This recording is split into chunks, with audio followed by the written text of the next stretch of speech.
அடுத்த क्वेश्चन பாருங்க. ஆல்ரெடி இதே क्वेश्चन நான் வந்து சால்வ் பண்ணி காட்டியிருக்கேன். ஒருத்தவங்க டவுட் கேட்டாங்கன்னு டவுட் கிளாரிஃபிகேஷன்ல பார்த்தோம். சோ இருந்தாலும் இல்ல நான் சால்வ் பண்ணி காட்டுறேன். ஒருவர் என்ன பண்றாருன்னா 5 ரூபாய்க்கு 3 முட்டை அப்படின்னு வாங்கி 12 ரூபாய்க்கு 5 முட்டை அப்படின்னு விக்கிறாரு. சோ அவர் வித்தா மொத்த லாபம் வந்து 143 ரூபாய் அப்படின்னா அவர் எவ்வளவு முட்டைகளை வந்து வாங்கியிருப்பாரு அப்படின்னு கேட்டிருக்காங்க. சோ 5 ரூபாய்க்கு 3 முட்டை அப்படின்னா 1 ரூபாய்க்கு எவ்வளவு முட்டை?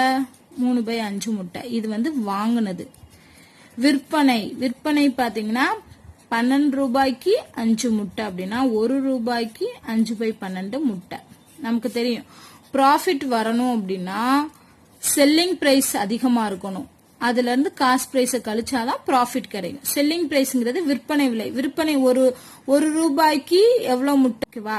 சோ இங்க வந்து எத்தனை முட்டைகள் வாங்கினார் அப்படின்னு கேட்டதுனால நம்ம இதை ரிவர்ஸ்ல எழுதிக்கலாம். 12/5 வரும். அப்ப 12/5 ரூபாய். ஒரு முட்டையோட விலை வந்து 12/5 ரூபாய்னு வரும். இங்க ஒரு முட்டையோட விலை வந்து 5/3 ரூபாய்னு வரும். ஓகேவா? சோ இங்க முட்டை கேட்டதுனால நான் வந்து என்ன பண்ணேன், எல்லாத்தையும் முட்டைக்கு கன்வெர்ட் பண்ணிட்டேன். இப்போ செல்லிங் பிரைஸ், ஒரு முட்டையை விற்கக்கூடிய விலை வந்து 12/5 மைனஸ் ஒரு முட்டையோட வாங்கின விலை வந்து 5/3. ஓகேவா? இது ஒரு முட்டைக்கு. இது எத்தனை முட்டை அப்படின்னா எக்ஸ் முட்டைன்னு வச்சுக்கோங்க. அப்ப எக்ஸால இன்ட் பண்ணிக்கோங்க. சோ அப்ப இங்க எக்ஸ்னு வரும். புரியுதா உங்களுக்கு? அப்ப எக்ஸ் முட்டையோட வாங்கின விலை வித்த விலை அதுதான். அதனாலதான் இன்ட் எக்ஸ் பண்ணிருக்கோம். இது எதுக்கு ஈக்குவலா இருக்குன்னா ப்ராஃபிட்க்கு ஈக்குவல். ப்ராஃபிட்ங்கிறது 143. சோ இதை சிம்பிளிஃபை பண்ணுங்க. 15 கிராஸ் மல்டிப்ளை பண்ணோம்னா 36 மைனஸ் 25 எக்ஸ் காமனா இருக்கும். 143. So 143 is equal to 1 1 15. அடிச்சோம்னா 1 11 11 3 11 33. So இப்ப x வேணும்னா 13 15 பெருக்குங்க.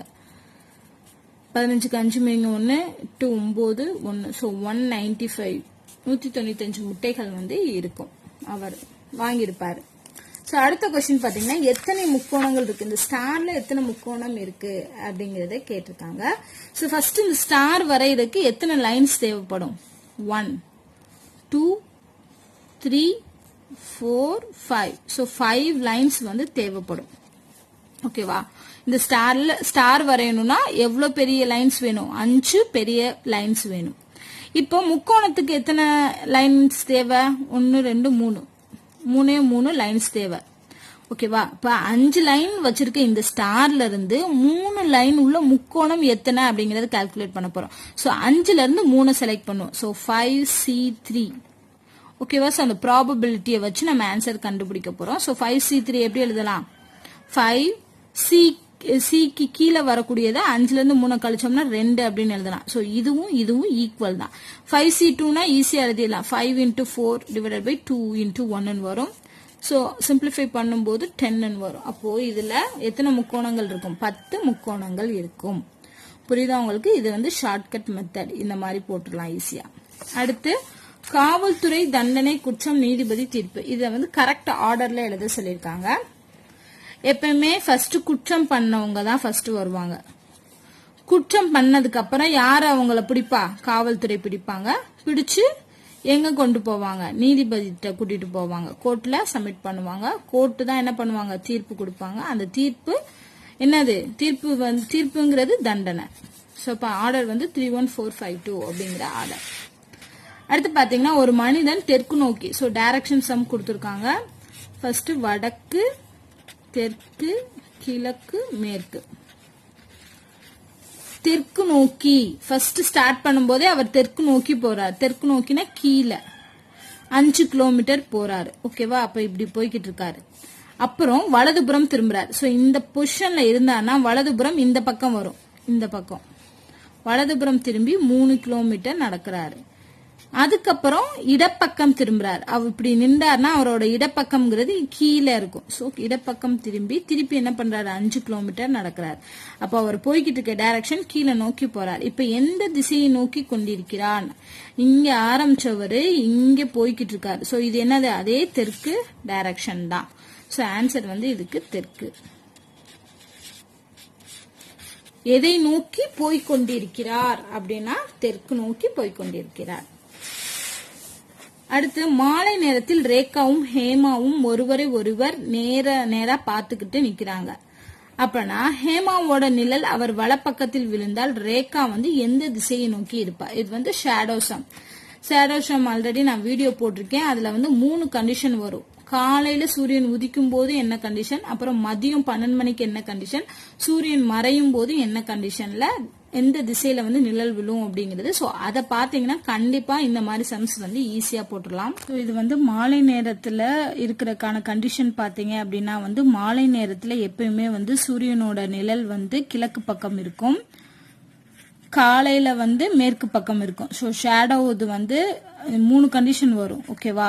ஸோ காலையில வந்து மேற்கு பக்கம் தான் இருக்கும் நிழல், மாலையில வந்து கிழக்கு பக்கம் விழுகும். 12 மணிக்கு பாத்தீங்கன்னா நிழலே விழுகாது. உச்சி வெயில்னு சொல்லுவாங்களே 12 மணி, அப்ப வந்து நிழல் விழுகாது.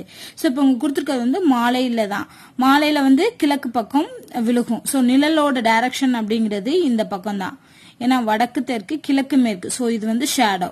சோ இது கிழக்கு பக்கம் விழுகணும் அப்படின்னா ஹேமாவோட நிழல் தான் விழுகுது. சோ அப்ப ஹேமா வந்து எங்க இருப்பா? ஹேமாவோட நிழல் அவளோட வலது பக்கத்துல விழுகுது. சோ எந்த டைரக்ஷன்ல இருந்தா இந்த சைடு வந்து வலது பக்கமா வரும் அப்படின்னு பாருங்க. இப்படி இருந்தாதான், அதாவது இந்த பக்கம் ஃபேஸ் பண்ணி இருந்தாதான் அவளோட வலது பக்கத்துல ஷேடோ விழுகும். ஓகேவா? சோ ஹேமா வந்து இந்த பக்கம் பார்த்திருப்பா, அவருக்கு ஆப்போசிட்ல யாரு இருப்பா? ரேகா இருப்பா. சோ இப்படிதான் நிப்பாங்க. ஹேமா வந்து இந்த சைடு பார்த்து நிக்கிறா, ரேகா வந்து அவளுக்கு ஆப்போசிட்டா பார்த்து நின்று 2 பேர் பேசிக்கிட்டு இருக்காங்க. இப்ப என்ன கேட்டிருக்காங்க? ரேகா வந்து எந்த திசையை நோக்கி இருப்பா? சோ இப்ப ரேகாவோட டைரக்ஷன் எதை நோக்கி இருக்கா? அவ வந்து தெற்கு பகுதியை நோக்கி இருக்கா. சோ இப்ப இதுக்கு ஆன்சர் வந்து தெற்கு. ஓகேவா? சோ இதே இது காலையில அப்படின்னா ஷேடோ வந்து இந்த பக்கம் விழுகும், அப்ப அதுக்கேத்த மாதிரி டைரக்ஷன் போடும். அப்போ அது ஹேமா வந்து மேலதான் நிப்பா, மேல நின்றாதான் அவளோட வலது பக்கம் இந்த சைடா இருக்கும். சோ இந்த மாதிரி காலையில கொடுத்துருக்காங்களா மாலையில கொடுத்துருக்காங்களான்னு பார்த்துட்டு அதுக்கேத்த மாதிரியான கண்டிஷன்ஸ் வந்து இந்த ஷேடோல வரும். அடுத்த கொஸ்டின் பார்த்தோம்னா 22, 21, 23, 22, 24, 23 இதுக்கு அடுத்த நம்பர் என்னன்னு கேட்டிருக்காங்க. சோ இது பாருங்களேன், ஒன்னு விட்டு ஒன்னு பார்த்தாலே நமக்கு லாஜிக் புரிஞ்சிடும். 22, 23, 24 அப்ப அதுக்கு அடுத்து 1 விட்டு என்ன வரணும்? 25 வரணும். சோ ஆன்சர் வந்து 25. இந்த இதுல பாத்தீங்கன்னா 21, 22, 23 இப்ப இதுக்கப்புறம் 24 வரும். சோ அந்த மாதிரியான லாஜிக்ல போய்கிட்டு இருக்கு. அடுத்து இந்த மாதிரி ரிலேஷன்ஷிப் கொடுத்து இதுக்கான வென் டயக்ராம் வரைங்க அப்படிங்கிற மாதிரி சொல்லியிருக்காங்க. நீதிபதி, திருடர்கள், குற்றவாளிகள், இதுக்கான டயக்ராம் வரைய போறோம். இதுல என்ன ரிலேஷன்ஷிப்? திருடர்கள்னா அவங்கதான் குற்றவாளிகள். ஓகேவா? சோ திருடர்கள் தான் குற்றவாளிகள், அவங்களுக்கு நீதி வழங்கக்கூடியவங்க தான் நீதிபதிகள். அப்போ சோ திருடனும் குற்றவாளியும் கண்டிப்பா என்ன ஆகும்?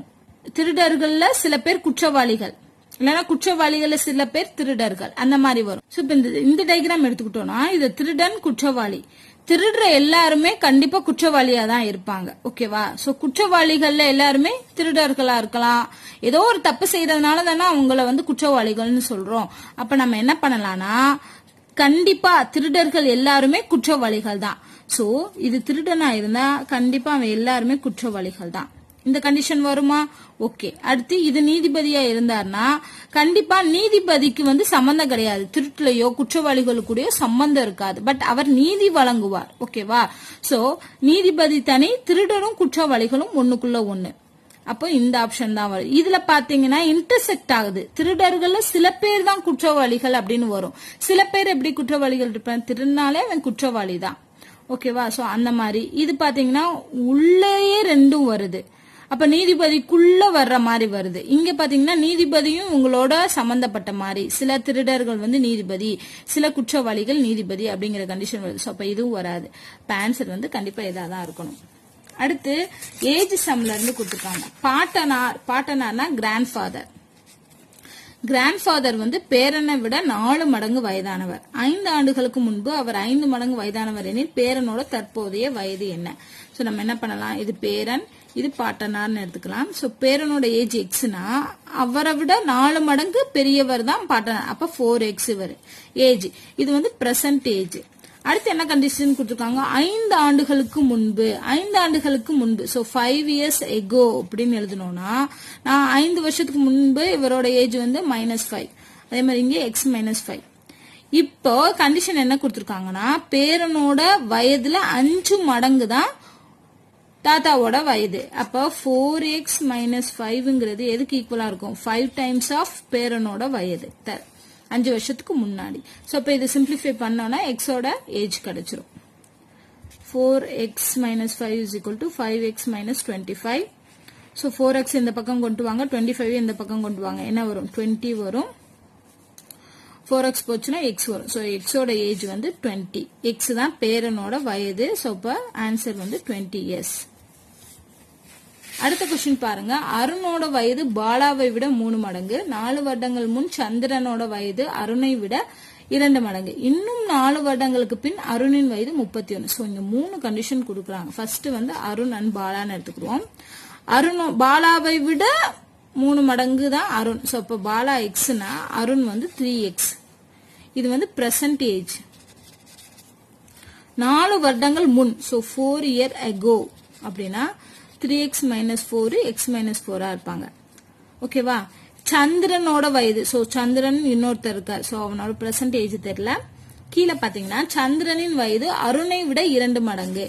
அருணை விட 2 மடங்கு. அருணை 4 வருஷத்துக்கு முன்னாடி 3x minus 4 இருப்பாரு. அப்ப இவர் வந்து 2 into 3x minus 4 இருப்பாரு. ஓகேவா? சோ சந்திரனோட ஏஜுக்கு நம்ம ரிலேஷன் கொண்டு வந்துட்டோம். அடுத்து இன்னும் 4 வருடங்கள் பின். 4 வருடங்கள் பின்ன என்ன? ஃபியூச்சர்ல சொல்றாங்க. பிரசன்ட் ஏஜை விட 4 வருஷத்துக்கு பின்னாடி. அப்போ 4 years ஹென்ஸ்ன்னு வச்சுக்குவோம். சோ ஃபியூச்சர்ல 4 years அப்படிங்கிறப்போ அருணோட வயது 31. சோ 3x plus 4 அப்படிங்கிறது தான் 31. ஓகேவா? சோ இதுல இருந்து நம்ம என்ன கண்டுபிடிச்சலாம்? x என்னன்னு கண்டுபிடிச்சிட்டு அதுக்கப்புறம் எல்லாத்தையும் சப்ஸ்டிட் பண்ணலாம். So 3x is equal to 31ல 4 போச்சுன்னா 27. அப்ப x ஓட வேல்யூ 9. என்ன கேட்டிருக்காங்க? பாலா மற்றும் சந்திரனோட தற்போதைய வயது. ஓகேவா? பாலாவோட தற்போதைய வயது என்ன? எக்ஸ்ங்கிறது 9. சந்திரனுக்கு கண்டுபிடிக்கணும். சந்திரனுக்கு எப்படி கண்டுபிடிக்கலாம்? ஆல்ரெடி 4 வருஷத்துக்கு முன்னாடி அவனோட ஏஜ் என்னன்னு கண்டுபிடிச்சா அதுல இருந்து 4 கூட்டணும் அப்படின்னா பிரசன்ட் ஏஜ் கிடைச்சிடும். இப்ப இங்க எக்ஸ் அப்ளை பண்ணுங்க. 9 27. 27 4 போச்சுன்னா 23. 23ஓட 2 பெருக்குனீங்கன்னா 6 46. சோ 46ஓட 4 கூட்டணும். ஏன்னா பிரசன்ட் ஏஜ் கேட்டிருக்காங்க. இது 4 வருஷத்துக்கு முன்னாடி ஏஜ் தான் 46.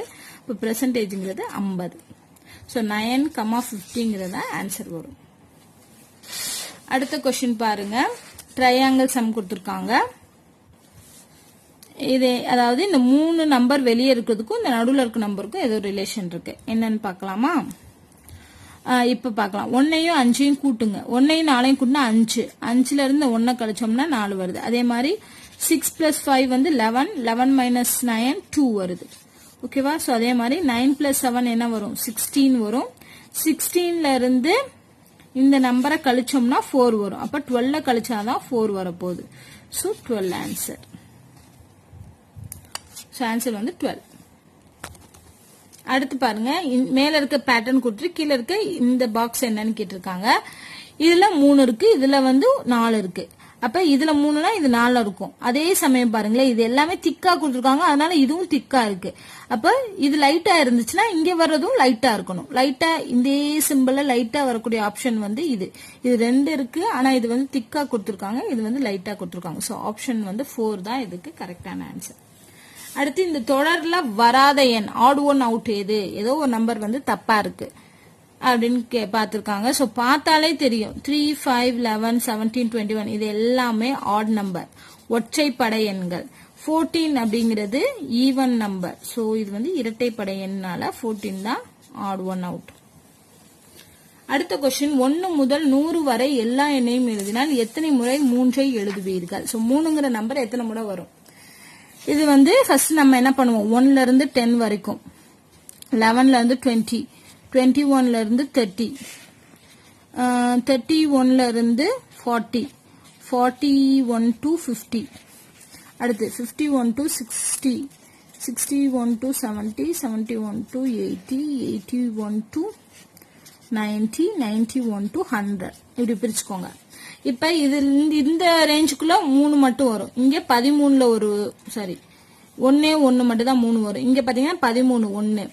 இங்க பாத்தீங்கன்னா 23ல ஒரு 1 வரும். 30ல ஒரு 1 வரும். அப்ப இந்த இதுல 2 1 வரும். அடுத்து பாத்தீங்கன்னா இங்க எல்லாமே 3யோட வரிசை. அப்ப கண்டிப்பா 9 3 இருக்கும். 31, 32, 33, 34, 35, 36, 37, 38, 39 வரைக்கும். அடுத்து இந்த 33ல பாத்தீங்கன்னா 2 3 வருது. அப்போ +1 மொத்தம் 10 நம்பர் வந்து 3 வருது. அதே மாதிரி இங்க 1 வரும், இங்க 1 வரும், இங்க ஒரு தடவை வரும், இங்க ஒரு தடவை, இங்க ஒரு தடவை, இங்க ஒரு தடவை. இப்போ கூட்டுங்க 1 2 3 4 5 6 7 8 10 20. ஸோ 10 + 10 என்ன வருது? 20 தடவை வந்து 3ங்கிற எழுத்து வந்து ரிப்பீட்டடா வரும். அடுத்து பார்த்தோம்னா சீரீஸ் தான் 2 3 5 8 12 17. ஸோ இதுல பாத்தீங்கன்னா டிஃபரன்ஸ் கண்டுபிடிங்க. என்ன வருது? 1. அடுத்து டிஃபரன்ஸ் 2, அடுத்து 3, அடுத்து 4, அடுத்து 5. அப்ப அடுத்த டிஃபரன்ஸ் 6 இருக்கும். 17 6 23. ஸோ ஆன்சர் வந்து 23. அடுத்து பார்த்தோம்னா இதுக்கும் நம்ம டிஃபரன்ஸ் கண்டுபிடிக்கலாம்.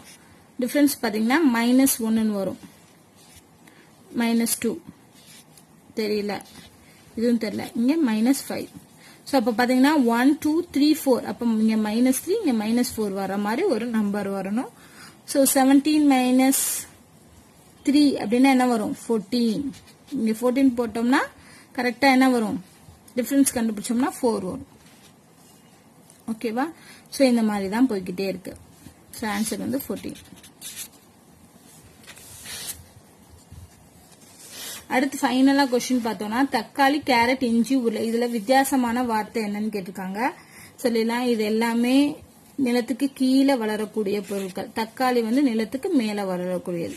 ஸோ இப்போ இதெல்லாம் தக்காளி தான் வந்து டிஃப்ரெண்டா இருக்கக்கூடிய வேர்டு.